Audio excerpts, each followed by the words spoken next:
My name is Lynette Owens.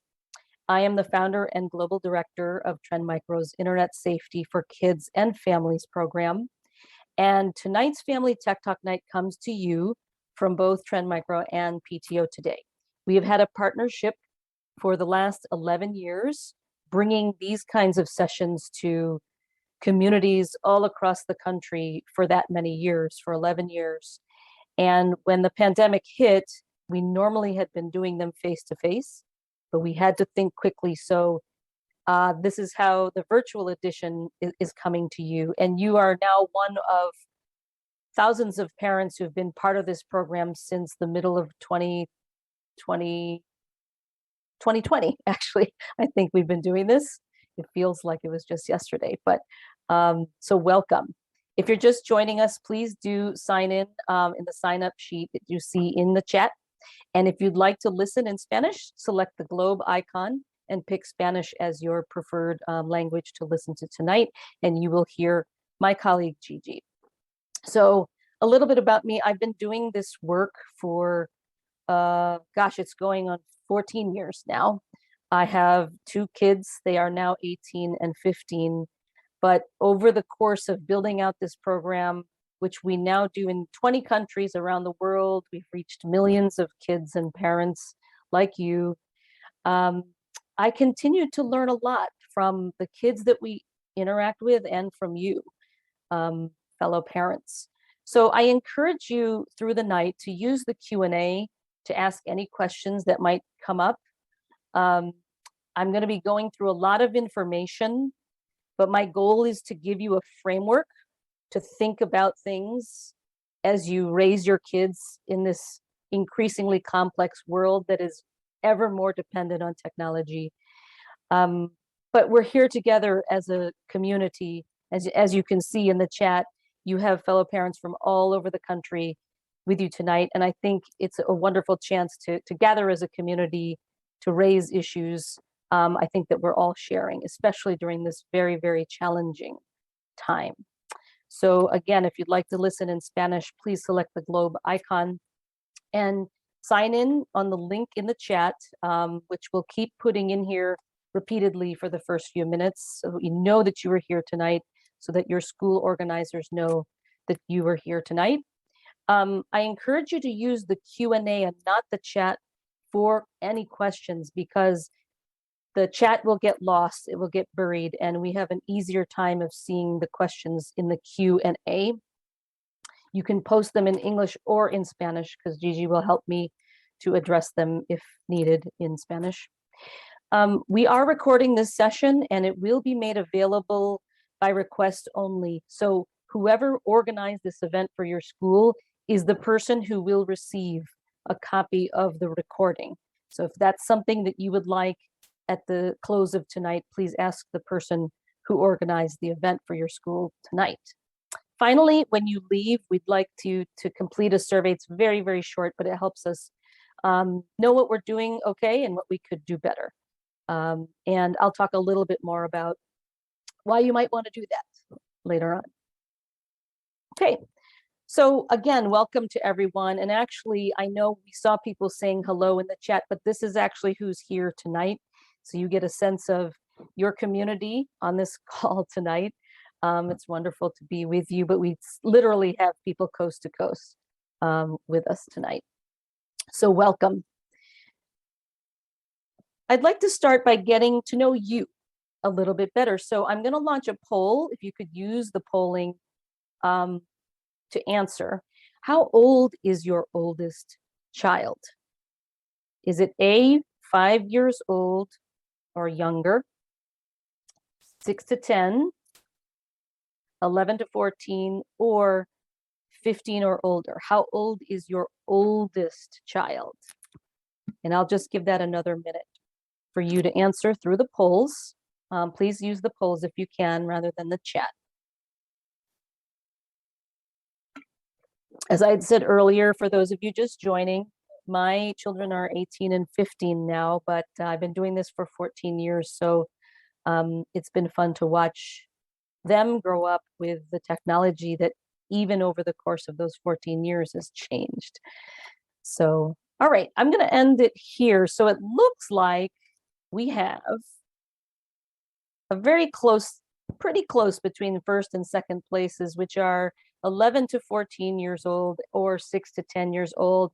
And the number of you also fall in either end of those ranges, 5 years old or younger, or 15 and above. So that's great. It gives me a sense of maybe where a lot of the issues and questions might be coming up tonight will be coming from.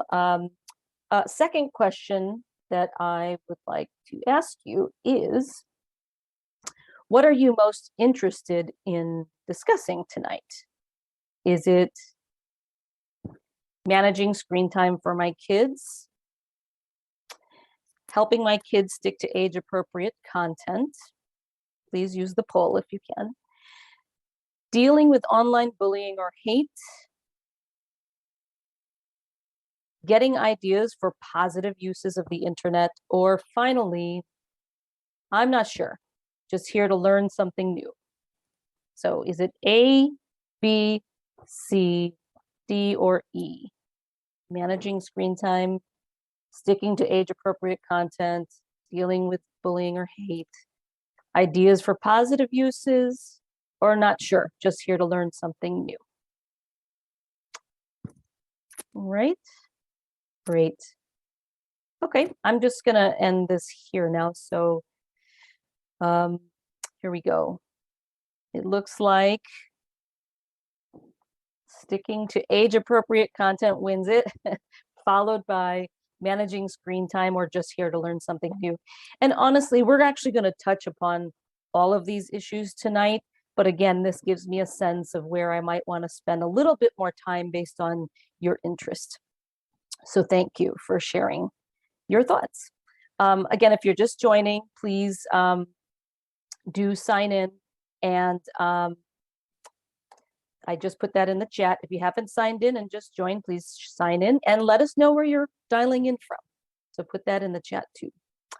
All right. Well, let's get started here. So I don't think it's any surprise that, a lot has changed over the last couple of years for all of us. And, there's also a lot of things that didn't. What I encourage you to do as parents, but also even as a family, is ask yourself two questions. And these are specific to your relationship with technology. What changed with regard to your relationship with technology over the last 2 years that you liked? And what changed with your relationship to technology over the last 2 years that you did not like? Okay, you don't need to answer it to me. It's just something that I encourage you to think about, because at some point, and now we're hearing about, I think we're getting to another stage of this pandemic, but, it's a good time now to think about whatever I did like that changed.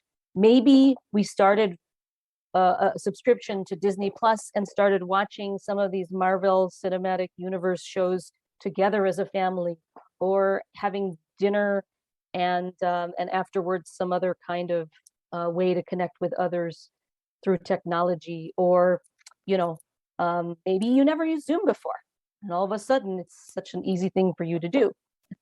Whatever it was that you liked that changed with technology for you, try to hold on to that. And everything else, reconsider, because there might be things that you didn't. For our kids is the same thing. Their relationship to technology changed as well, and some things didn't. The things that changed, though, the things that didn't change is that our children definitely still need our guidance, especially as we know every study that's come out has shown the increase in screen time by necessity, but also because, maybe we said yes to an app earlier than we would have had it not been for the pandemic. But also we know that pediatricians are starting to see more children coming in complaining of neck aches, headaches, eye strain, things that they'd not seen really as much before the pandemic. So our children do still need our guidance, because the risks to them are still there, many of which we'll talk about, but so are the benefits. And if if you had a child who actually is more introverted, and there was in a situation where school was remote or hybrid, that you might have seen a child like that actually flourishing, because the pressures of having to go to school and maybe the anxieties that come with that were no longer an issue for them, and they could just focus on the studies at hand. For my kids, they miss not having to put on regular clothes and just go to school in pajamas. So, they actually did really enjoy that part of it as well. But beyond those things, there are many other benefits that have happened. So that is why good digital citizenship is something we need to talk about. That is the framework with which we're going to talk about everything tonight. And what we mean by digital citizenship is, yes, safety is an issue. It's important to teach our kids what the risks are and how to avoid them, right? But it doesn't stop there. It also includes the conversations around digital literacy. And what do we mean by that? Well, you might actually know that you need to protect your privacy on an online game or a social network. But how do you actually do that? Where are the privacy settings? Which of those settings are best for me to use? What is two-factor authentication, and why should I turn that on? There's a lot about the actual digital skills that we need to learn as well and teach kids. The third is around how we behave. There are rules for engaging with others in a lot of these online spaces. There are rules about, what we can and can't do, whether or not you can use somebody's original work, and how you make sure you don't claim it as your own and give credit to the people who did create it. There's lots of rules and ethics with how we behave online. And finally, mastery. What do we mean by this? Very often when we talk to children about the use of technology, it's a really long list of what not to do.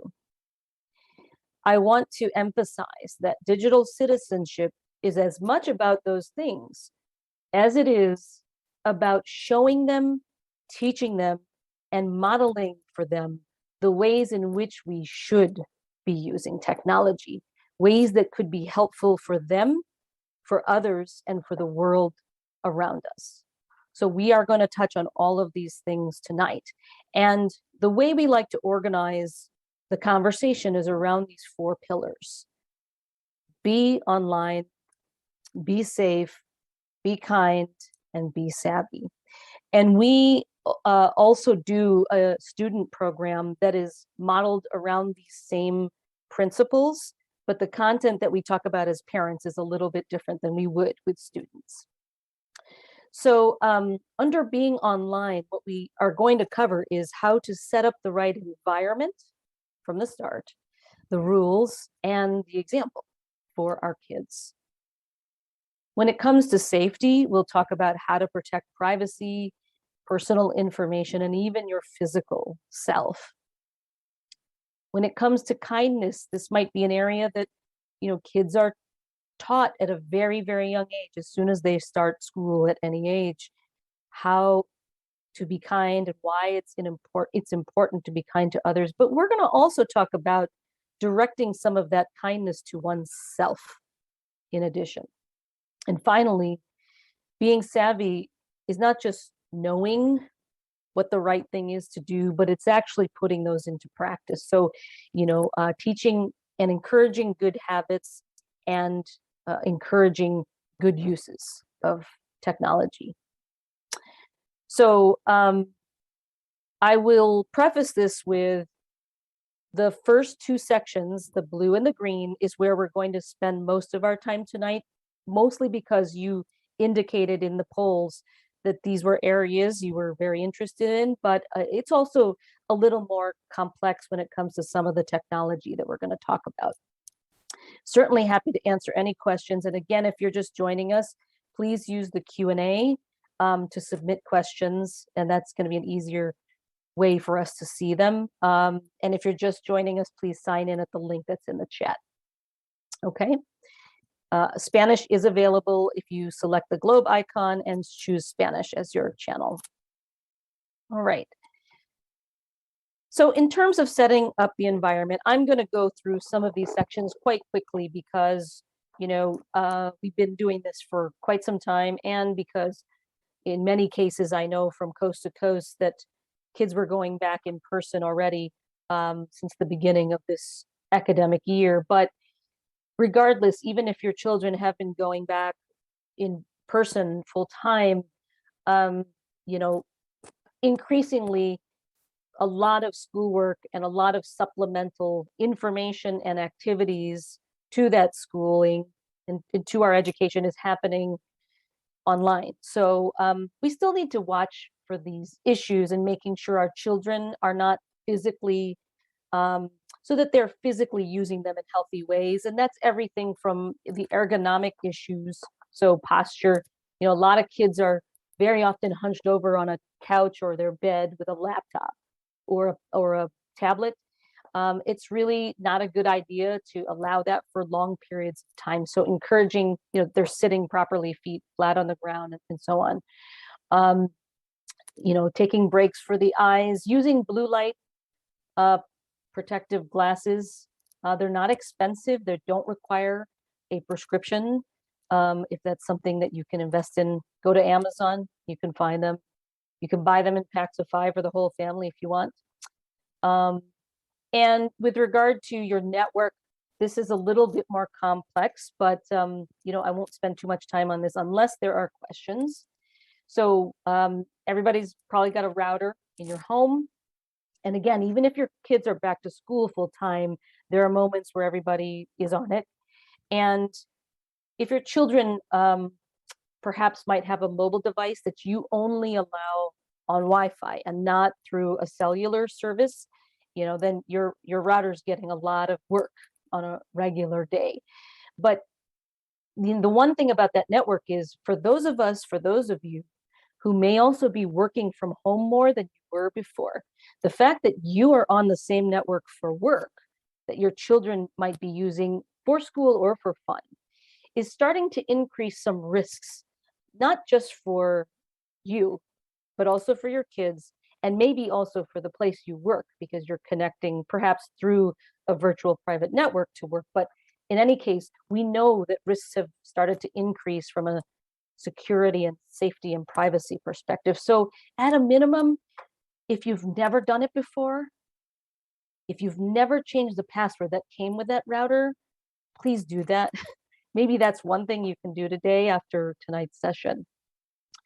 The second thing that I think is a great idea is many routers now allow you to create a guest network and the main network. So think about putting your devices that might have sensitive information, whether it's, banking or financial documents, or even because you connect for work, on the main network.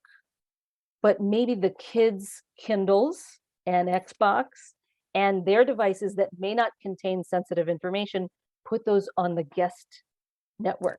The reason you want to do that is if for some reason your child is on their iPad and accidentally taps on something that actually might be malicious, perhaps it's a free ad next to the side of a game that they're playing, and they accidentally tap on that, and that actually has malicious software in it, but they're on the guest network, that will prevent your other devices on the main network from being impacted. Okay, so separate the network. That's what it means. Kids on the guest network, or other things, even like if you have smart devices in your home that don't need to be connected to the main network, separate. I think just these next two are just to make it peaceful in your house. If everybody's using technology all at the same time and you need some peace and quiet, and you need to be in one part of the house and the kids in another, make sure that everyone's got good connectivity by having a Wi-Fi extender. That just makes sure that everywhere in the house you're getting good connection to that router, and just have conversations about who's using it and when, right?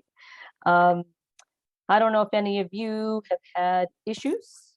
If you want to share that in the chat, were you in the middle of a a Zoom call like this one, maybe, and all of a sudden it's slowing down because someone else is trying to play on the Xbox or streaming Netflix, maybe. So having conversations could actually keep the peace in your house. With regard to other things you can do for security, I think I'll just go through these very quickly. But if you're not already using security software on every device that connects to the network, including your phones, please do that. Okay. In this period of time during the pandemic, we know that the hackers and cyber criminals are more active than ever because they know we are all online. So please get that protection. You can go to Google and look up what are the top 10,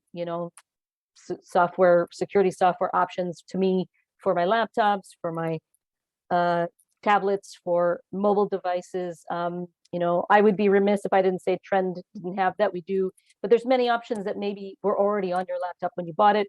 Whatever it is, make sure it's protected. And within those products, there's something called a firewall. Turn that on. That actually is it's like a guard. It's like a bouncer outside of a club or something, saying who can come in and who cannot, which traffic is allowed in and which is not. I'll show you in a minute a good exercise you could do with your kids about practicing how to make strong passwords. Multi-factor authentication, anybody using that? That is basically a standard that everyone should be using. If you're using Facebook, please turn this on, okay? This is the thing that says, okay, you log in with a password, but now you have to enter a code. And that is the second step. That is the other factor you need to authenticate with the service and lets you in.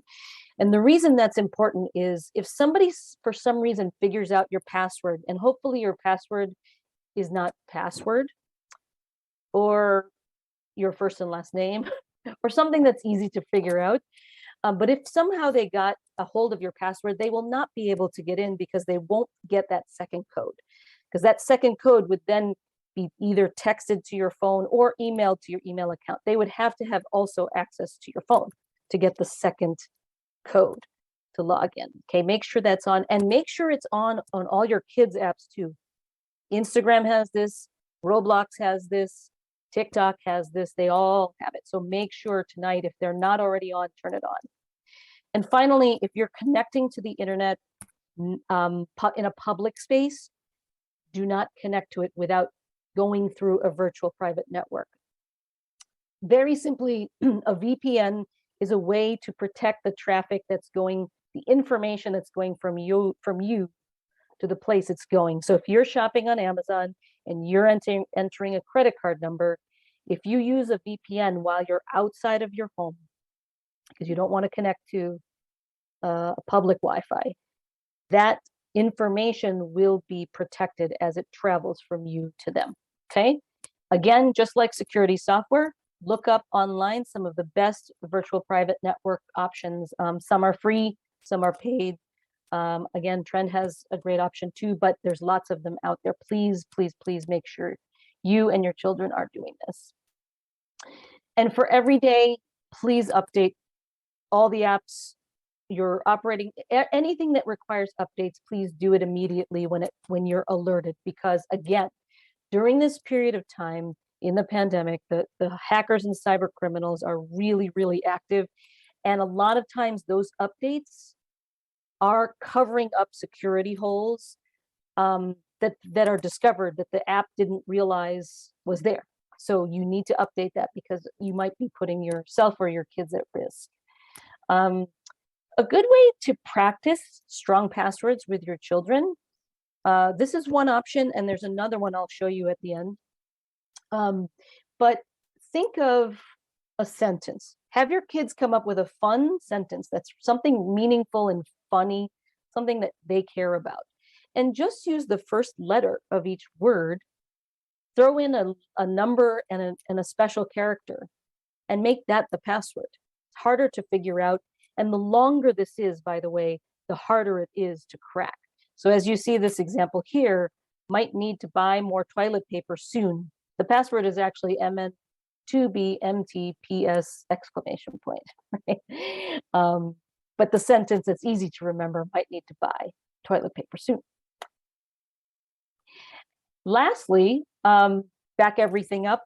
And I think if anybody using iCloud out there, you can put it in the chat, or anybody using Google Cloud, you can put it in the chat. Great, iCloud. So they give you a little bit for free, but then you need to pay for a little more space. I think definitely use these and make sure you're backing up regularly, or even automatically if you want. But I highly recommend, if you can swing it, buying one of these backups, the small extra ones, the hard, physical backup, because if something ever happens to Google Cloud or iCloud or some other cloud-based storage service, you will always have a second backup, or vice versa. We actually did break our physical ones because it fell down the stairs. Then you have the cloud one as the backup. So I highly recommend, and never store this near your laptop, okay? Because if someone gets a hold of your laptop, which has everything on it, you wouldn't want them to be able to get both the backup and your laptop at the same time. Keep it in a separate place, okay? Great. Now, let's get into some of these tech tools. Many of you actually said that you were concerned about age-appropriate material that your children could, or you didn't want them to access. So I'm gonna go through these very, very quickly, but in the chat or in the Q&A, if you have additional questions, please put them there. So I know some of you have said you're using iCloud, which means you are Apple families, and some of you said you're using Google Cloud, which means you're probably Android or Chromebook families. So I'll go through a couple of these now. So these tech tools, they exist as separate apps. Sometimes they're sitting right in some of the apps our kids use. Sometimes they're in security software, like we talked about. And sometimes your ISP, your internet service provider, or even your router manufacturer has the ability to filter the kinds of content that your children can access. Okay. Some of it is free and some of it is not. So I'm going to focus on those that are free tonight. But please, again, put any questions you have in the Q&A if you have them. So the first, anybody using iOS screen time? Any Apple families out there using iOS screen time with your kids? Okay, I see hands raised. You can put it in the chat too. Okay, for those of you who are not aware, very, very simply, in the settings, there's a setting called screen time. And what you need to do is set up each of your kids as another user in Apple. And this is actually my phone, my two kids there at the bottom. You pick one of them, okay? And once you're in there, you can see a lot of things. You can see which apps they were using and how long they were using each of them. You can begin to limit how much time they're spending on each of those apps. You can also limit who they're actually able to connect with. It's strange, but I think you can even see how many times someone picks up their phone, which is really crazy. I believe Apple does track quite a bit of information about us, through our devices, through those Apple devices. So again, you can restrict the kind of content. This is largely based on the stuff they can get from the Apple App Store. So you can say, hey, I don't want them having any apps that are for older than 13, which means they wouldn't be able to download TikTok or Instagram or Snapchat. You can set that kind of thing right here in iOS screen time. I think there were people who were Android. Who are the Android families out there? You can put that in the chat or raise your hand. Okay, anybody aware of Google Family Link? Anyone using Google Family Link? You can put it in the chat. Google launched this is actually before the pandemic. It's a free app that allows you to do a lot of what we just talked about with Apple's screen time. And you can, like I said, you can filter the kinds of apps they're allowed to download from the Google Play Store. You can limit the amount of time they're spending on those apps or on the device itself. You can even track their location if they're using an Android phone. But I really recommend, if you're not already using this and you have expressed concern about amount of screen time or even the types of content or apps there that your children could have access to, this is a fantastic option. Okay, great. Okay, great, Claudia. So I know you said you'd never use it. I recommend you download Google Family Link as soon as you can to use that. YouTube. Anybody's kids ever heard of YouTube? That's a joke. Of course they have. And well, the only issue with YouTube for a long time was you could look up something very innocent, and then something really not appropriate showed next after the video they just watched. And then YouTube launched YouTube Kids, which was an app that maybe some of you have heard about. It's really nice if your child is very, very young and likes to watch Elmo. Okay. But those were your options, either Elmo or everything on YouTube. Earlier last year, they finally launched something called the YouTube supervised account. And what this allows you to now do is deal with YouTube in a way that helps you with kids between 8 and 17.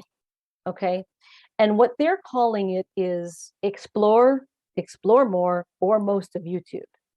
So based on which of these that you select for your child's account, they will either see, content that's okay for up to the age of 11, I think. Explore more takes you up to age 14, 15, and most of YouTube takes you all the way up to what's okay up to 17. It is not, none of these allow you to see adult content. So I highly recommend, if you were not aware of YouTube supervised accounts before, please go ahead and think about using that for your kids. Okay? Because we know they all love YouTube. It's really hard. It's really hard not to, feels like YouTube's everywhere, actually. Okay, TikTok. Anybody's kids using TikTok? You put it in the chat. My guess is there's going to be a split between yes and absolutely not. Yep. All the friends are, but not your kids, right? Right. Yes and no. I'm seeing both there in the chat. Thank you for your honesty. So for those of you who said yes, that's great. I hope your kids are having fun with it. There's a lot of fun stuff there. There's a lot of some not okay stuff there too. But for those of you who said no, there will be a point where you're going to say yes. They're going to be old enough, right? So here's what I recommend. TikTok Family Pairing. They actually launched this right before the pandemic truly hit us here in the United States, right before.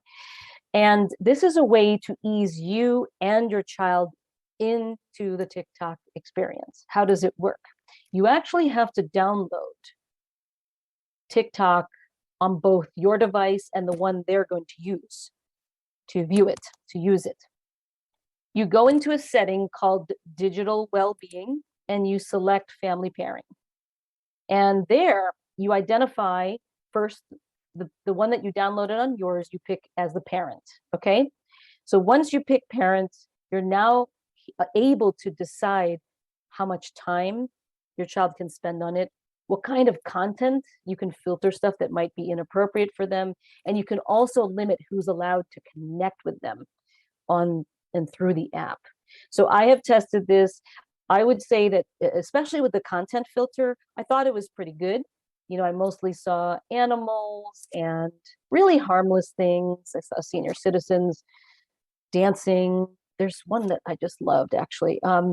So is it perfect? Maybe not. I'm sure it misses some things, but it's pretty good.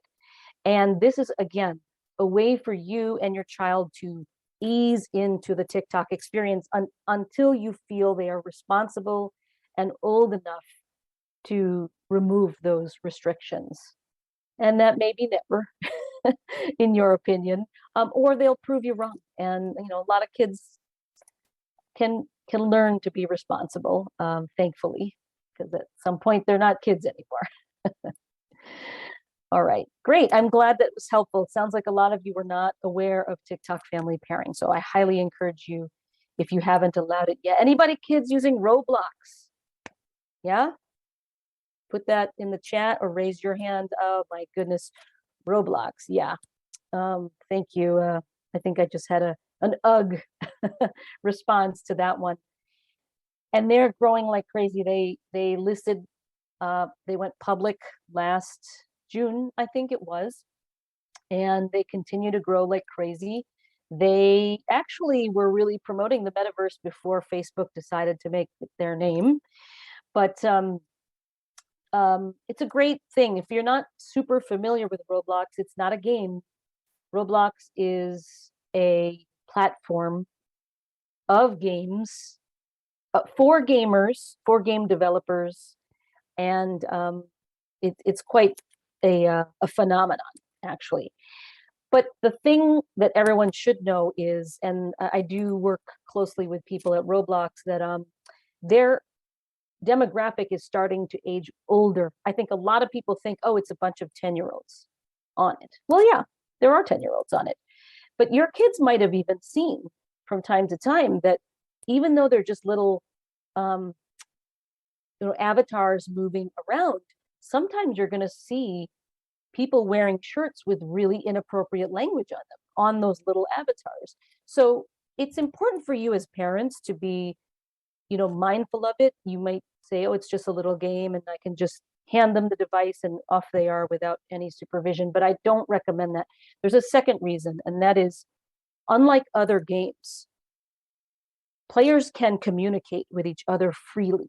It is free text. Okay, so any kind of communication can happen.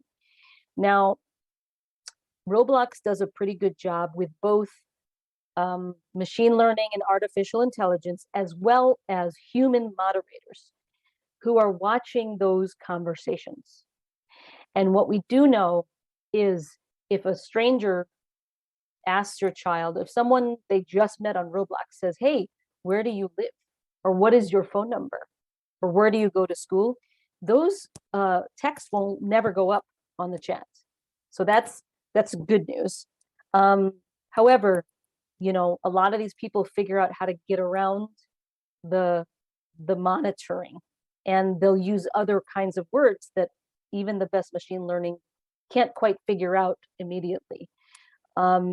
So I think it's really important, if you're not familiar with all of the settings, and you're going to see the screen start playing a short video, how you can set up security and privacy settings, even two-step verification, which we talked about before.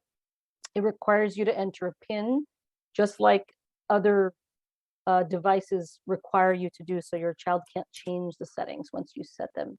And you can limit who can message them, who can chat with them. You can choose friends or friends of friends or nobody. But have a look at those settings if that's not something you've spent any time doing before. Yeah, so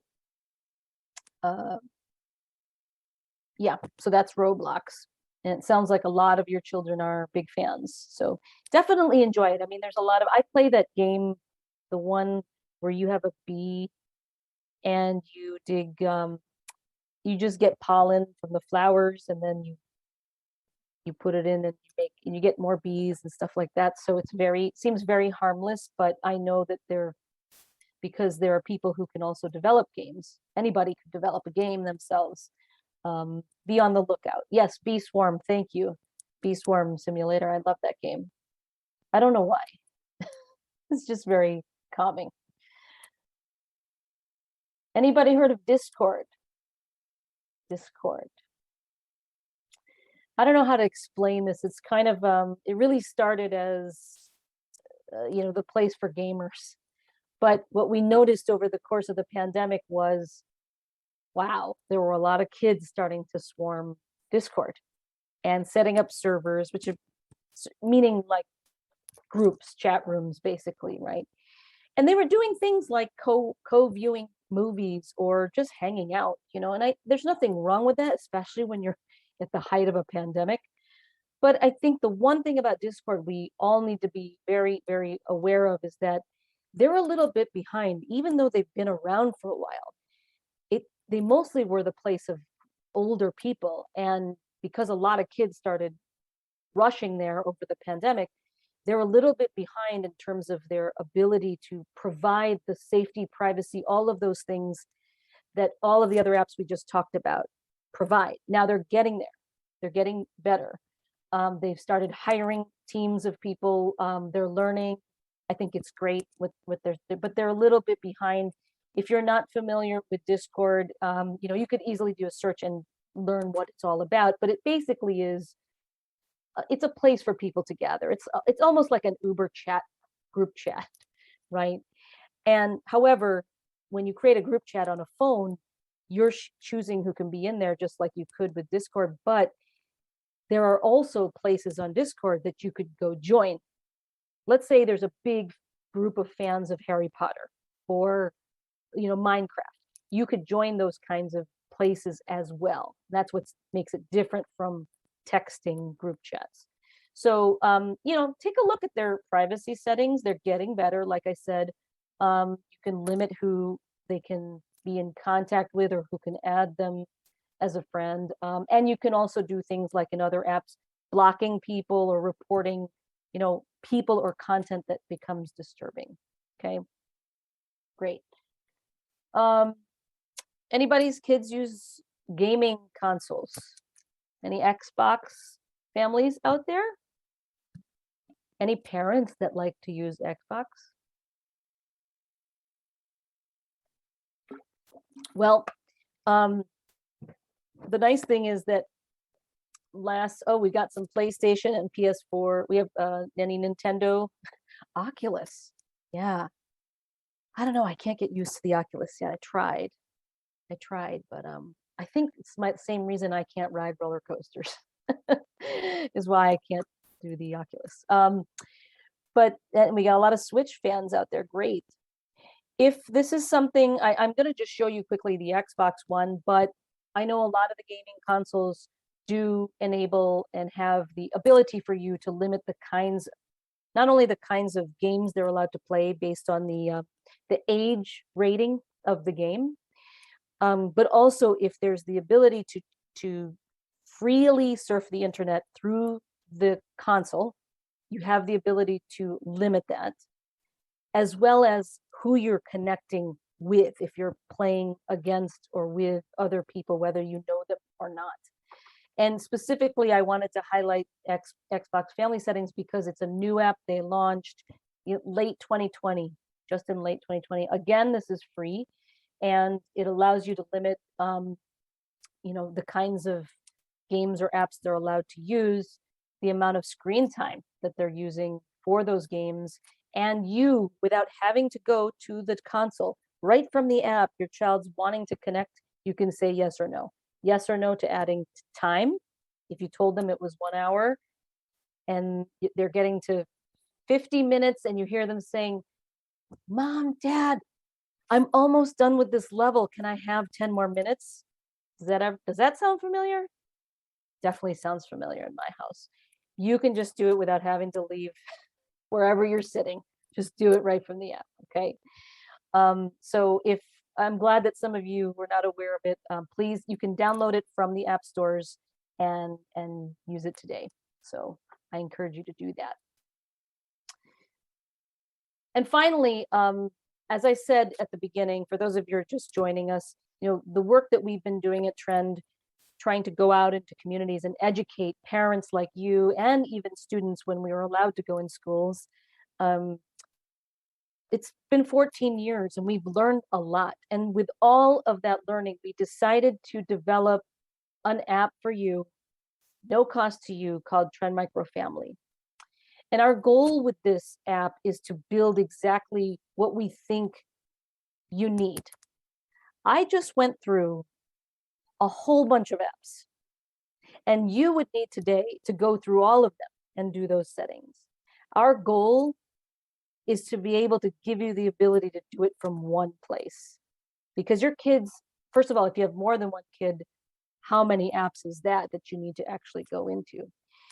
And Trend Micro Family also does a lot of the things that we talked about with, other apps with regard to limiting screen time and kinds of content and so on. But I would implore you, a favor I have to ask is please visit us and give it a try and give us your feedback, because we don't intend on charging for this. We feel that this is a tool to accompany our education efforts, but we need it to be what you need. So your feedback really matters to us for us to be able to build the right thing.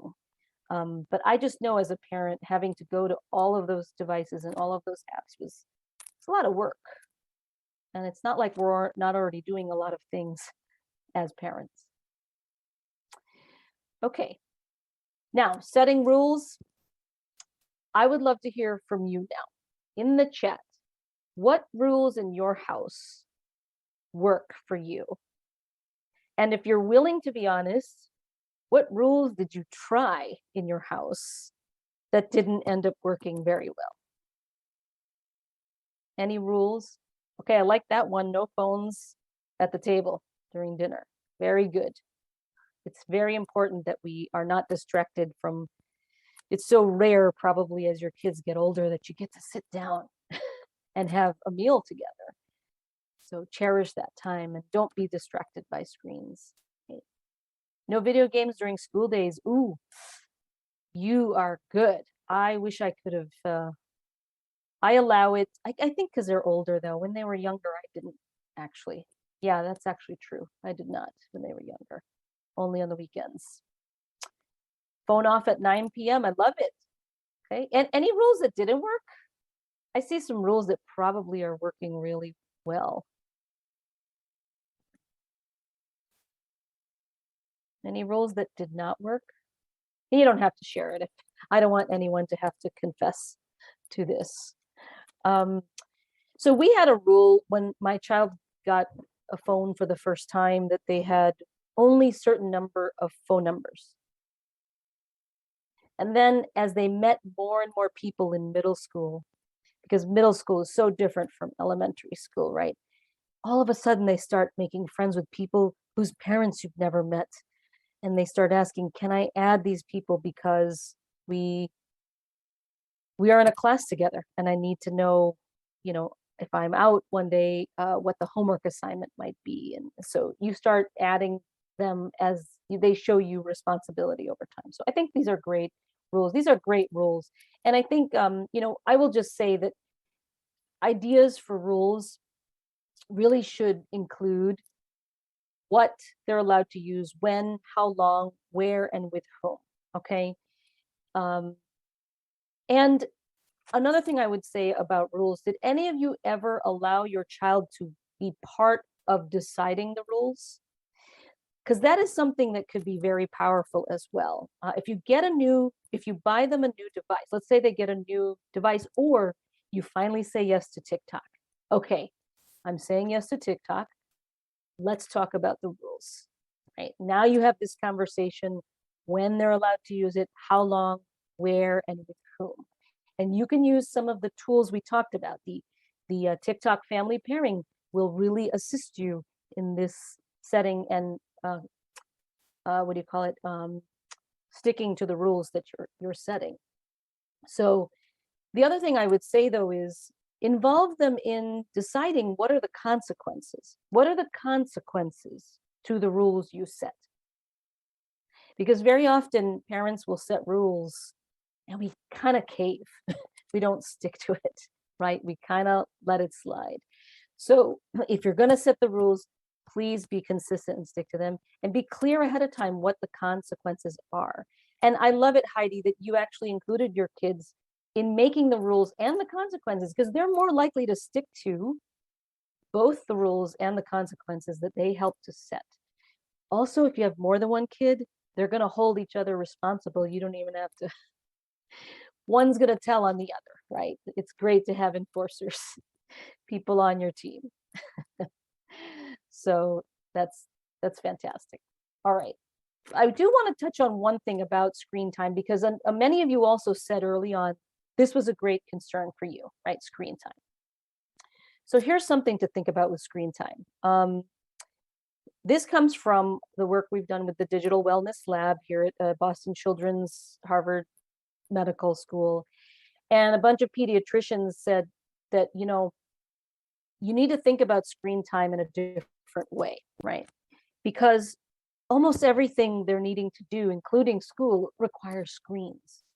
So we almost need to flip the script on this and say, is it really about screen time or is it really about what's healthy in their day versus what is not? And so here's a way to think about it, even with your child, right? There are 24 hours in a day. And much of that day is actually spent doing a lot of things that are good for us. So the first, ask your child, how many hours are you spending to do things that are good for your body? How long were you sleeping, having meals, exercising, playing outside, riding your bike, maybe you're in a sport, whatever it is, the things that are good for our physical health. Now, on top of that, how much time did you spend doing things that support you as a learner? How many hours were you in school doing homework? Maybe you're practicing a skill like an instrument or another hobby that's good for you, and you're learning, reading a book, whatever it is. How many hours? Okay. Now, how many hours on top of that are you spending to support the relationships that are important in your life with family and friends? And some of that time, by the way, might be done on screens, but it's supporting relationships, healthy relationships. Once you add all this time up, it's quite a bit of hours. And, maybe there's some time left over. And you know what? If our children, if we are doing all these things every day that are really healthy for us, maybe it's okay with that time left over for fun, for screen time fun. Now, it doesn't mean that if that equals 4 hours, let's say, that you need to spend 4 hours on the Xbox. No, it doesn't. But that's where you, as parents, can decide the rules and use the tools that we talked about before. Some great ideas that have come from other parents is, I have my kids create ideas on slips of paper, or they propose to me other things they want to do with that time. But it could be playing a board game or doing some artwork or something else, or it could be time on the iPad or on Roblox, right? Mix it up. Don't make it all about screen time. But the concept here is having our children think about screen time in the context of a day that's only 24 hours. And because they need to spend a lot of that time doing things that are very good and important for them, that is okay for that time left over to be spent, maybe just for wasting time on YouTube, a little bit of time, some catharsis. Hey, we all do it. And I will admit, I'm addicted to Wordle. If any of you want to admit that too in the chat, I would welcome the company. That's cathartic for me. I like doing my Wordle a day.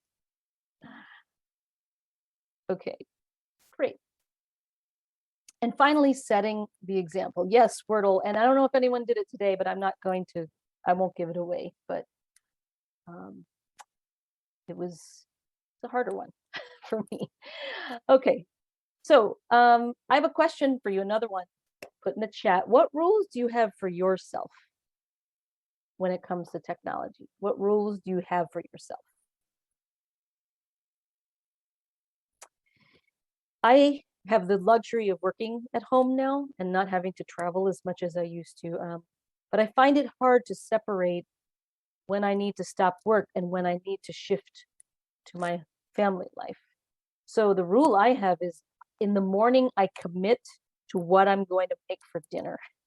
If I say it out loud and I promise my family that's what I'm doing, that kind of stops me. I've got to turn off the laptop and I've got to get to the kitchen or to the store so I can get to the kitchen.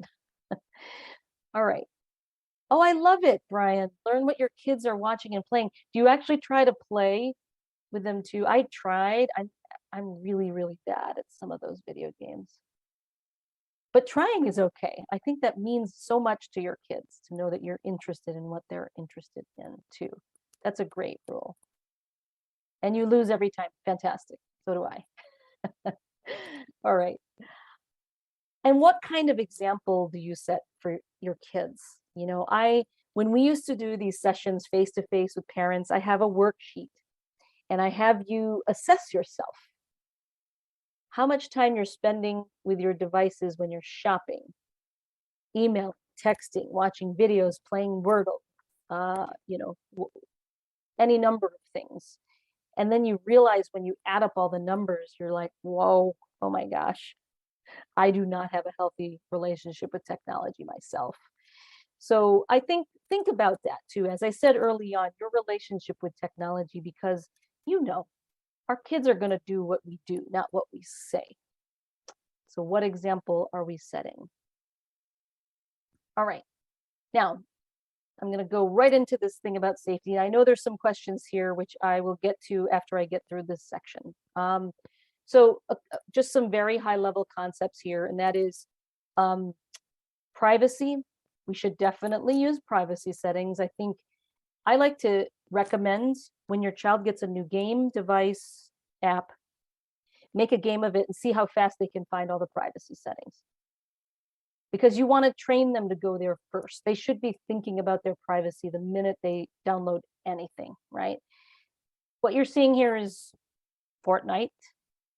I'm sure some of your children know this game. And a lot of these games and apps, they don't have the highest level of privacy set on by default. Oh, by the way, TikTok and Instagram decided that for anyone under 16 but over 13, because you're supposed to be 13 to use them, anyone under 16 using their apps, the highest level of privacy settings are set automatically. That's TikTok and Instagram. It is not true that I know of right now for other apps, but I just want you to know that is true for those two apps. So here you see in Fortnite, you're going to have to go in and set it to the most private thing that you want for your children, or you if you play Fortnite. But here's the thing about privacy settings, and I think that this is something this has been a very effective way of talking to especially middle school age kids. When I have been in those classrooms with 5th, 6th graders, 7th graders, 8th graders, and I ask them, do you use Instagram? Lots of hands go up. And I ask them, do you pay for it? Did you pay for it? Is it free?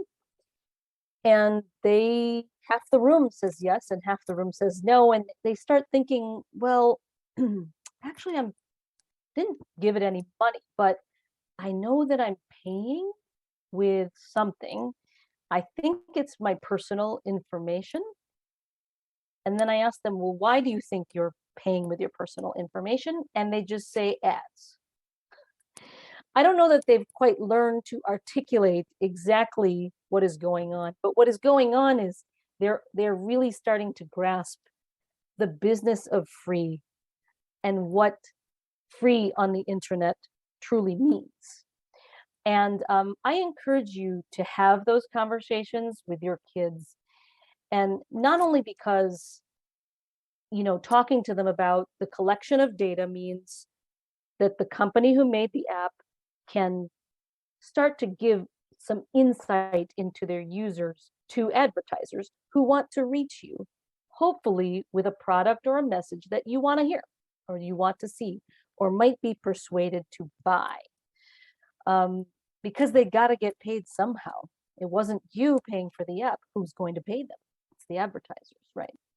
But here's another reason why it's important. When you first download something and there's all this legal language, right? I think it averages, 2,000 words.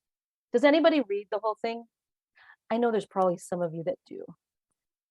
We don't all do it, right? All the time. What do? We scroll right past it all and we go to the bottom and we say, I accept or I agree, right? The problem with that is in almost every free app that our kids are using, there is a clause. And it doesn't say it in these words, but this is what it means in the simplest of words, that you own everything you're doing or posting or sharing on here. You own it. But you give us, the company whose app you're using, you give us the right to use that whenever, wherever, forever. That is what you are accepting. You're accepting giving up those rights to them. And that is why when we tell kids nothing on the internet is truly private, it's because using privacy settings can protect you from strangers you don't know. But privacy settings do zero to protect your privacy between you and the company whose app you're using, right? That is the reason why we say nothing online truly is ever private. Everything we do, click on, download, search, watch, like,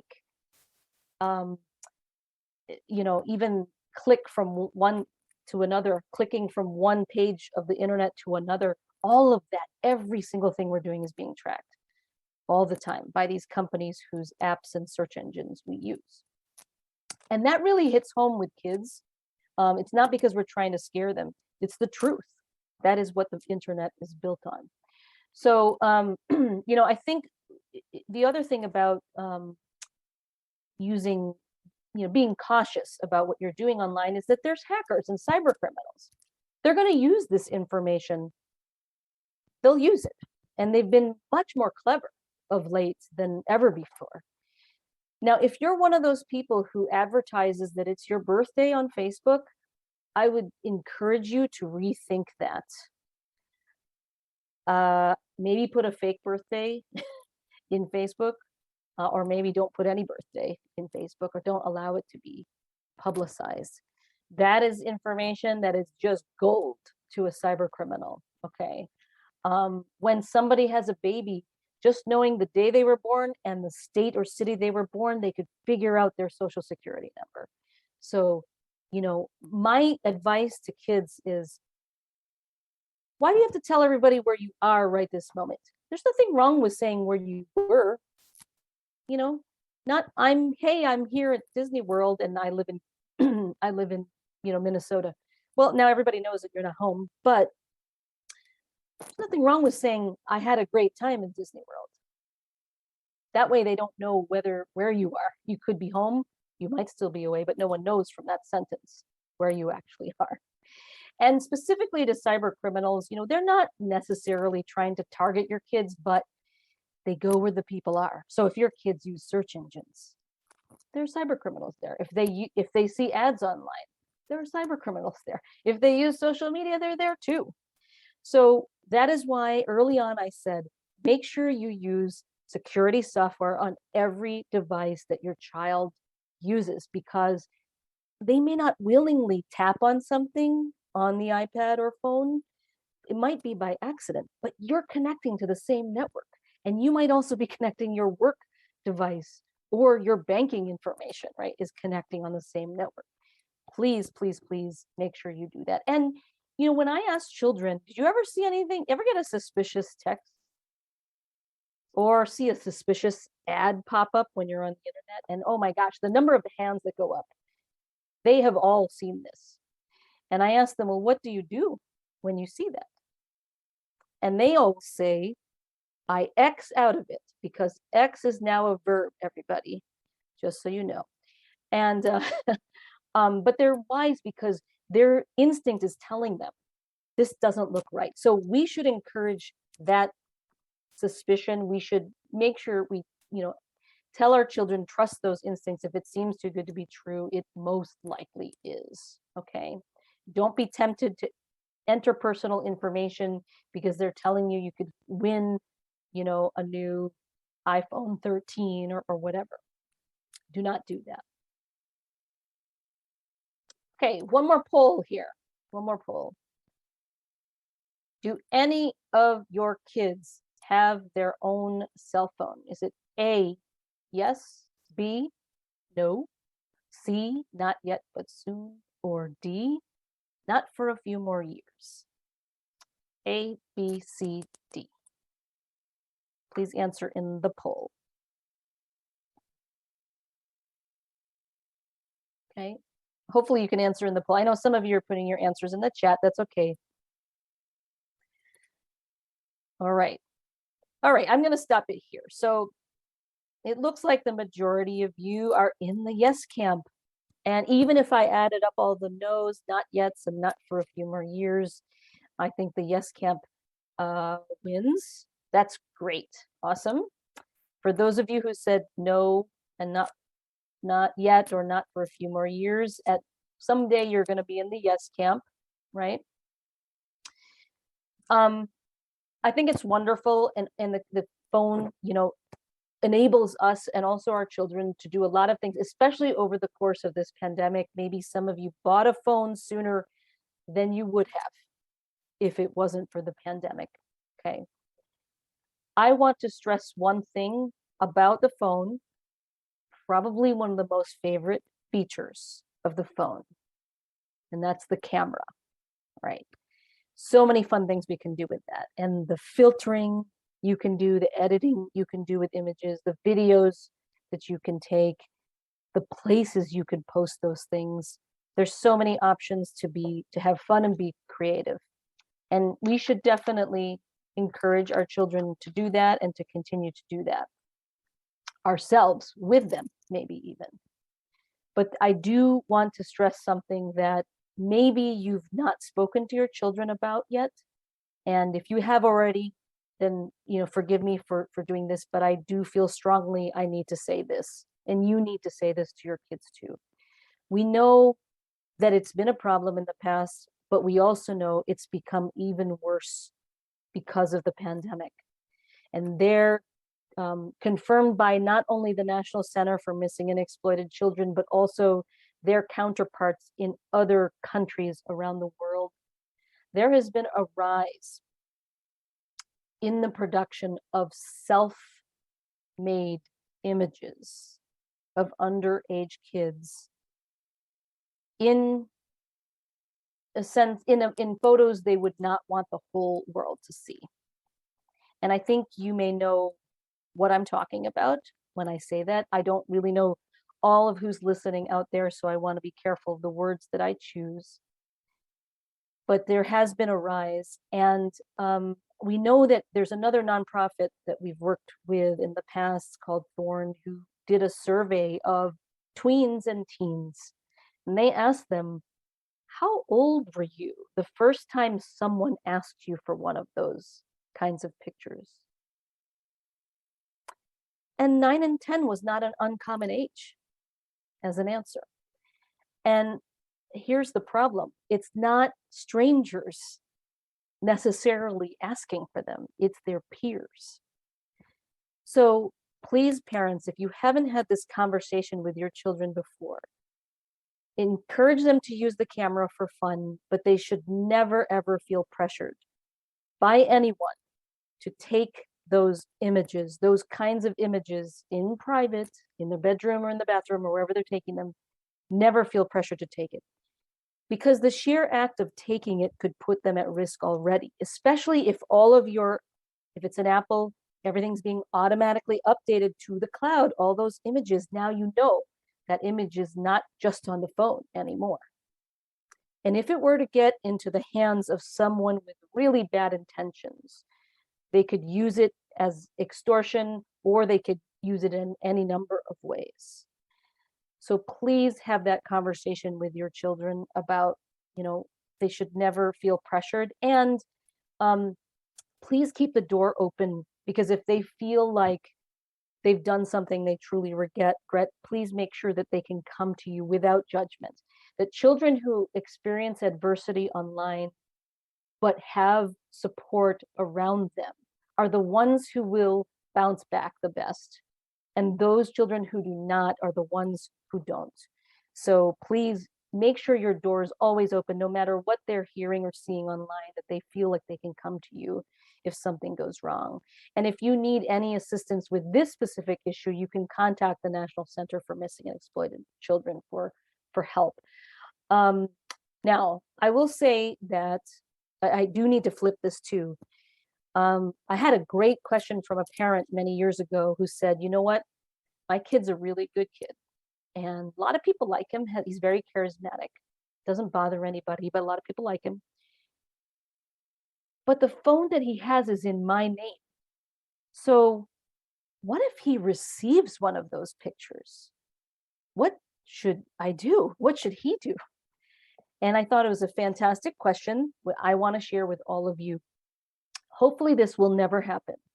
But if it ever does, and this is part of the conversation you should have with your children, if they ever receive an image that's truly disturbing, but especially if it's one of somebody under the age of majority, which is, basically 17 or below, right?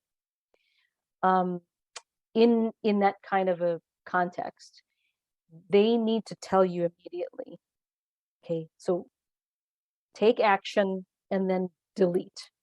Do not walk around with it. Do not send it on to other people. And then you as a parent, not only are you there supportive and listening, you now need to take action. That action could be, if you know the parents of the child who's in the image, maybe you're comfortable enough to talk to them. Maybe you're not. If you don't know them well, or you're not comfortable letting them know, report it someplace else. It might be to the school, it might be to local law enforcement. You need to take action, because if for some reason that image actually was sent to more than one child, there's going to be an investigation. And they're going to know that it went from this device to that device. And that whole thing is under your name as the parent. So you taking action quickly is very important for you, your child, to protect yourself. But also, we don't want to send such images around, because that is harmful to the child that's in the image. We continue to cause harm if we keep on sending it around. Finally, it is technically a felony the creation, possession, or distribution of that kind of material is a felony. They're not going to punish, law enforcement have confirmed, they're not going to punish 2 young kids the way they would if it was older people who are involved, right? But please, I don't think this will happen. I think it's very rare when it happens, but I encourage you to have those conversations with your kids, especially those of you who've already given the phone and may not have had such a conversation before. It's very likely that your child will never be involved directly, but they might know of someone who is.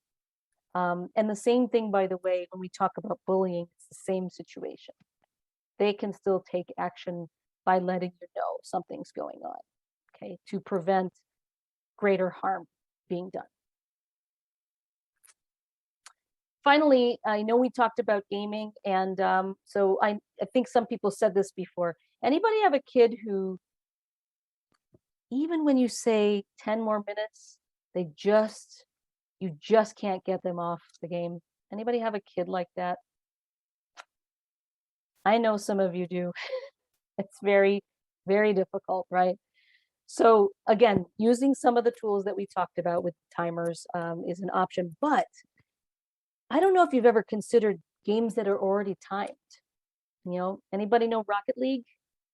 Rocket League is a game where you drive these cars around, they just push a big soccer ball into a net. That's it. Or I think you could do the basketball into a basketball hoop. Cars just driving around. Eventually the time just runs out, right? That's it. FIFA, Madden, any of the sports related games also are timed. So I think if as great as Minecraft is, it can have no end. So, either you need to use some of the timers or be very strict about your rules, tell them they're 10 minutes left so they're counting down, or consider flipping to games that are timed, okay? And I think I'm of the age, I had an Atari and I played a lot of Space Invaders. And the only way that I could play with someone else is if they were literally sitting next to me with the joystick. My kids don't even know what a joystick is. But today, I can play games with people from anywhere in the world. So, make sure that those privacy settings that we talked about, make sure that you are setting them to the level that you think is safest for your children. And if anybody's kids are playing Fortnite or even Call of Duty or any of these games where they're playing with their friends, it's quite hilarious to listen. But if you don't want to allow the headphones so that you can hear the conversations going on between the kids, and that's not too loud for you, that's something you might want to enforce, because sometimes the language can get a little bit little dicey depending on the age of your kids. And when the children on the other end know that you're in the room as well, they tend to temper the language a little bit. So I'll say to my son, "Who are you playing with?" "I'm playing with so and so." "Oh, hi, so and so." "Oh, hi, Mrs. Owens." And now they know I'm there. So it's kind of fun, actually. But then there are times where it's just too loud and you're just like, you know what, just use the headphones. I'm okay. All right, I'm going to take some questions here, and these last two sections are quite short. So I know we're getting close to the end of our time here, but they're quite short. So I will take some questions now. There's a question here. "It seems like my 10-year-old can get around screen time limits when we put it on her iPad." Well, okay, so if you are doing that, first, if you don't have her set up as a separate account under your account, she should not be able to do that, because it would require her knowing the password, your password, in order to change the settings. Kids are also very clever, and let me tell you, kids can get around screen time limits by changing the clock on the device they are using. Okay, so that's why just letting technology do all the work for you is not always a great answer. You got to check in on them once in a while. Maybe even take a look at the clock on the iPad once in a while. Okay, so make sure that's going. Make sure you've set your child's account under yours and not set it directly on the device. That way you can monitor them separately. For the YouTube features, is this something we do right on our kids' phones, and wouldn't they be able to remove the restriction? No, because, okay, so with the Google YouTube supervised account, this has to be done with a Google account, and that requires a password from you. So they will not be able to remove the restriction because they would need to know your password in order to change anything. Okay. I'll just take one more here and then we'll keep going. Do you have a YouTube channel or website? Oh, yes, we'll be talking about our website later on. So I'll share that with you later. Okay, let's keep going. Kindness. Well, I would say really quickly on this one that we want to encourage kids to be kind. They've been learning this since the day they started school, right? But also for all of the reasons we talked about with privacy, because everything they're doing online is going to reflect on them. It would be very easy for people to figure out, if they looked you up online, who would they say you are? Who would they say you are?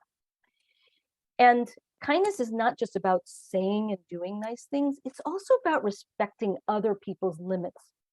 One of the hardest things for us as parents is we may decide, my child is not getting a phone until this age, but other people have decided different ages.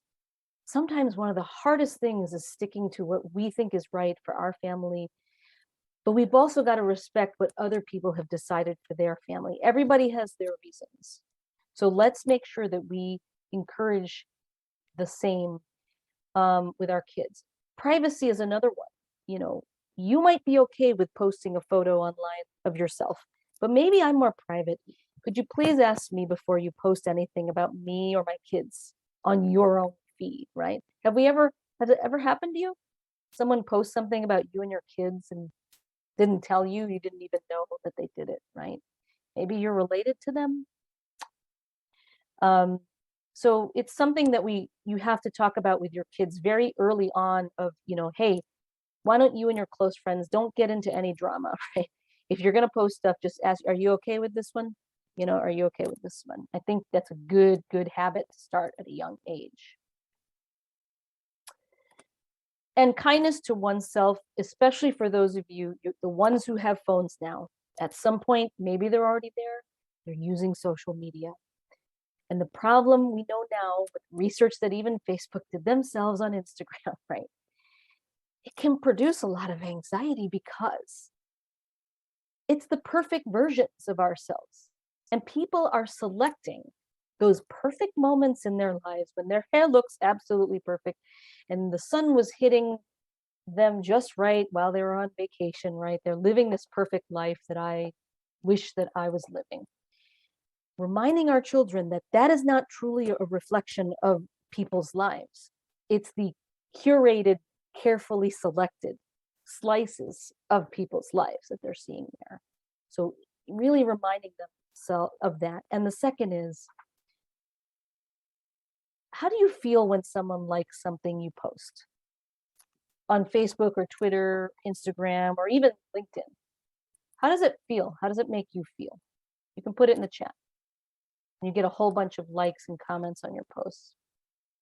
It feels really good. It feels self-affirming. So, as teens, tweens, we're wired to feel everything more intensely. So when you feel good, you feel really good. When you feel bad, you feel really bad, right? What we have to remind our kids is that their value is not equal to the number of likes, followers, comments, friend requests, whatever. It's not. Okay. They are greater than those things. That's our job as parents, to remind them of those things, because they can get, the world of social media can really suck you in. We've all been down those rabbit holes, and it's more intensely felt by kids. So if we've said yes to social media, we need to be very cognizant. And again, keep the doors open if you feel that something's wrong, right? Be there for them. Nurture kindness by being supportive. If someone says something unkind to them, make sure they have someone to go to, and teach them that if it's happening to someone else they know, encourage them to be a good friend too by supporting that person in turn. Be prepared.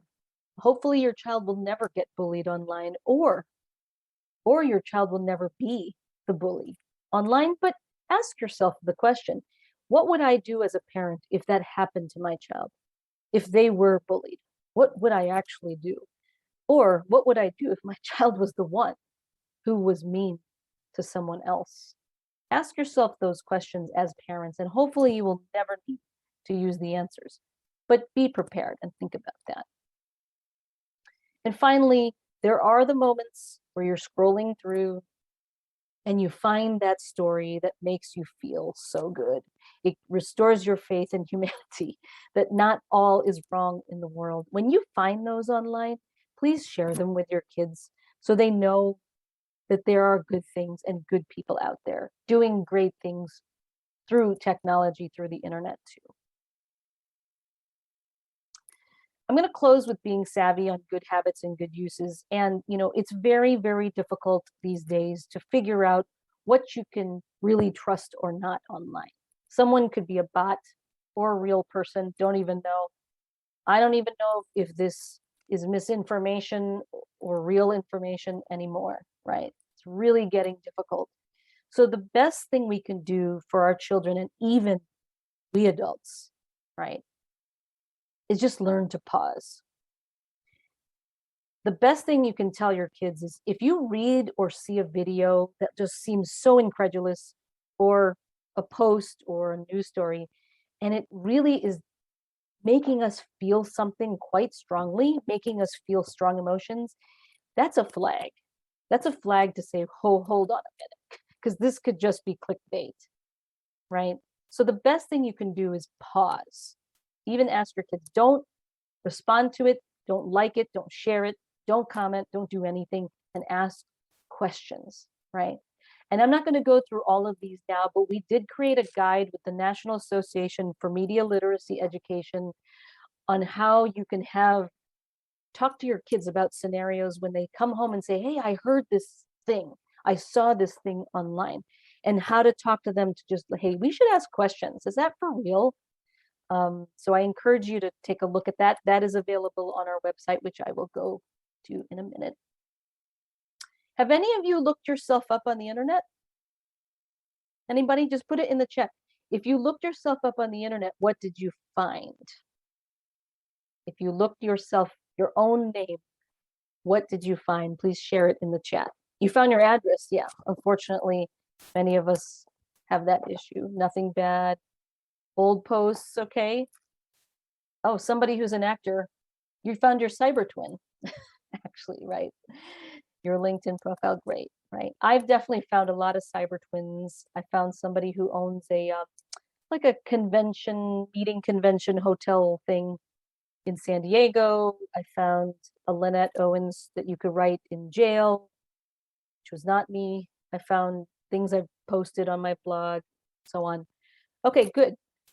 Well, this is something that I think you might want to also encourage your kids to do, and even maybe look up your own kids online. And you don't actually have to go looking. You could actually make it easy on yourself and set up a Google alert. Just go to google.com/alerts, and you can put in your name or your kid's name, or actually any word. You could use it for work if you research a certain topic. And then you'll get alerts on a weekly, however frequent you want, anytime something that is public has been posted with your name or their name. Okay, just go to google.com/alerts. And the reason that I encourage you to do that is this number. Okay, now I think Kaplan actually has just recently published their next one. I've got to look, but this was last year's study. They've been doing a study since 2014. The Kaplan Institute is the group that does the PSAT, preparatory materials, that kind of stuff for kids who are interested in pursuing, post-high school education. They started asking university and college admissions officers around the country, beyond the application that the student had submitted to you online, would you look them up to find out more? And in 2014, the answer was 25% said yes.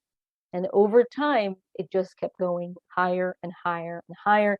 And 2021, last year, was 65%. Their newest study probably has just come out. I haven't updated here, but the latest was 65% said yes. What's interesting about this is not just the 65%. It's this. When they looked, 58% of them found something that did not win them over about the student. Okay, so that's an argument for doing a lot of things that we talked about, using privacy settings, being careful about what you're posting, and so on. But this number I found even more fascinating. 42% said they found something that convinced them this is the student we want. And that is why, as I said earlier, this conversation of mastery is so important. Because while we might want to be invisible, if we looked ourselves up online, we may find nothing. But if they're interested in doing something later after high school, job, college, whatever, maybe there's something that would benefit them that people would like to see, that could help them get that job or get into that school. Imagine two students who are equal in all other ways, and they both want to be writers, but one has figured out how to publish a blog to showcase their writing, and the other one is just invisible. Well, the one that has done the blog has a greater chance because they've not only shown their writing, they've also shown they've mastered a good use of the internet. And that is why mastery, as I said, is so important, why encouraging positive uses of the internet is important for our children. And it could be that it's helpful to them, like learning a new skill, but it could be helpful to others, like promoting a cause they care about, raising funds for an organization that's local, that means something to them, showcasing accomplishments like writing or art, or maybe they're a performer or an athlete or a musician, whatever it is. There are many ways you can do this on the internet.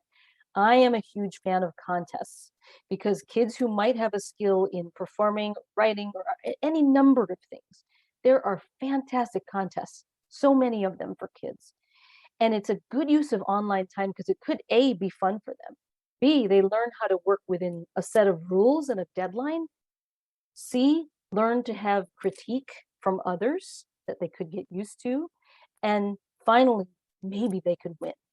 Maybe they never win, but they start to build up a portfolio of those entries. And that is all good. So these are examples of why and reasons why mastering is so important. So just in wrapping up here, and I'd like to thank you all for sticking with us for so long. This is our website, trendmicro.com/internet-safety. And of all the topics we talked about tonight, we actually have launched a cyber academy for kids, okay? For kids, ideally age 7 to 10, but you even a little bit older, maybe a little bit younger. These are fun little animated videos coupled with a Kahoot quiz and an activity sheet if you want to do it, and a conversation guide to help you, talk about these things with your kids. I highly encourage you to give our Cyber Academy a try to reinforce some of the things that we've talked about here today as parents. And we do have other modules coming as well. And if you want to give us feedback, and we should do even more, we tend to keep on building out the library, but that's what's available today, those first 6. We will be providing it in Spanish in the next month and 5 other languages: French, Italian, Mandarin, Polish, and gosh, I forgot. Many, many others too. All right. Awesome. Thank you so much in the chat. Please do visit the Cyber Academy. Have your kids do it and give us your feedback, please. And I just challenge you in closing, stay active and keep communicating. Communicate with other parents in your community, with your schools, with your kids. Stay up to date by following us. Go to our website. And I challenge you, please do one new thing. Maybe it's download Trend Micro Family. Maybe it's turn on 2-factor authentication. Maybe you change that password on the router in your home. Any number of things that we talked about. But please do one new thing today, if you can. And if you need this, a couple of schools tonight asked that we give a special attendance code. The code is champion, okay? You may not need it for your school, but for some reason, if somebody at your school asks you, do you have the attendance code for tonight? The word is champion, all right? That's the attendance code. And again, this is our website. And if you would please, when you log off, fill out this really quick survey, really, really quick. You should see this when you log off, and put your email address. You could be one of 5 people to win a copy of Trend Micro Maximum Security to protect up to 5 devices in your home for a year. So just leave your email address with the survey. Thank you so much for staying all this time. I'm going to go to the Q&A now. If you need to leave, not a problem at all, because you've already given me so much of your time. Thank you so much. I will stay now, and I will address the questions here. And loved having you all, by the way. We had 16 states represented, so this is phenomenal. All right, let's go to these questions. First one was, is anyone here? Yes, we are here. Next, if you share a device with your kids, can you set up a separate YouTube account for adults and kids? That's a great question. The way that I believe YouTube works is it is based on the browser. So I think now with supervised account, though, you might be able to set it up so that your child has different access to different parts of YouTube, where you as an adult would have access to all of it, if that makes sense. So I do recommend that you looked into the YouTube supervised account. It would mean that you have to log in when you hand it over to the kid as them, that they're using it now, rather than as you. So that's the only downside of, sharing the device. Will you talk about Discord and Minecraft, Hypixel? I'm sorry, I didn't have time to talk about Minecraft at all. So I think, Kay, if you want to leave your email address with the survey feedback, we can get back to you about your question. Okay. Is it old school, like the old school MIRC, IR? Oh, the IR chat. I'm not sure when this question came in, so I'm not sure the context of this one. So I think I will probably skip that one for now. Sorry about that. What about ensuring that the screen is in a common family area versus in the bedroom? Jan, that is absolutely important. I think that especially right before bed, children should not be on screens. We should not be on screens at least 1 hour before bedtime. But I have to say, I'm really guilty of not doing that. It does impact sleep, though. So not having it 1 hour before bed in the bedroom. And then in terms of the daytime and using screens, I think it's better in a common family area, especially for younger children. As your kids get a little bit older, like teenagers, I think it's okay at that point because they're usually in there trying to do homework and they're listening to, music on the phones, through the phones. But at the younger ages, I recommend they're in an area where you can supervise them. I've tried monitoring programs like Bark, but my 14-year-old just seems to go around it regularly and disconnects it. Do you recommend monitoring like Trend Micro Family? You know what? I think and now your child is 14 now, going into high school soon. You might be nearing an age where this kind of tool may or may not be as useful anymore. And I think it's using tools like Screen Time, if they've got an Apple device or Google, is okay in terms of just starting to limit how much time they're on it. But I find it really interesting to just look at the reports and you see how much time they're spending on things. And then you sit down and talk with them to say, I noticed that you used this app for hours the other night when you were trying to get some homework done and we're up really late. Can we talk about whether you should have your phone at all in your room while you're doing your homework? That's my recommendation. So yes, any tools that can help you just understand how they're using it, I think is okay. Bark is quite expensive, certainly relative to the other tools that we talked about. So, that's my recommendation, especially now that at 14, they're getting ready to go to high school and you're really going to have to, help them make the good choices on their own. Is there a way to not show your privacy when you give them your phone? Is there a way to not show your privacy when you give them your phone? I'm not sure of the question, Claudia. So if you want to add this to your comments in the feedback form, maybe I'd be better able to answer your question. How can I be a part of this organization? I'm not sure what organization, Shakisha, you mean. What organization? Do you mean Trend Micro? Because if you'd like to, be part of spreading and educating others, definitely reach out. Definitely reach out. We can figure something out. Are you going to share this video with us? Yes. So whoever the person at your school that organized the event for your school, they are the ones that will receive the link for tonight's recording. So ask, if you're that person, then you will get the link. If you are not that person, please ask the person who was it might be your PTO or PTA leader. It could have been your school principal or vice principal or somebody else in your school, but you should ask them. Is there a safe engine for kids who are curious and like to look things up? Search engines. There are a few, but I think actually I should mention Google actually has a setting called Safe Search. So you need your Google account and you can turn on Safe, just search for it, very easy to find. If you turn on Safe Search and they start searching things, it's not going to bring up any things like adult content that will never show up in the search results. Okay, so turn on Safe Search for Google search. You can also turn Safe Search on for what do you call this? For Bing, I think Bing also has it as well. Let's see. How do I let other schools know about this? Oh, Shakisha, you can let them know by, you can send them to our website, trendmicro.com/internet-safety. There's an events tab and you'll see we're still hosting more of these. We have another one next week.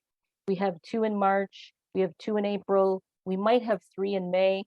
We still have several more happening through the rest of the school year. And then we'll continue again in the fall. But we've been doing this for 11 years, so it won't stop. You just need to go to our website so you can see where it is. How do I fill out the feedback form? Great question.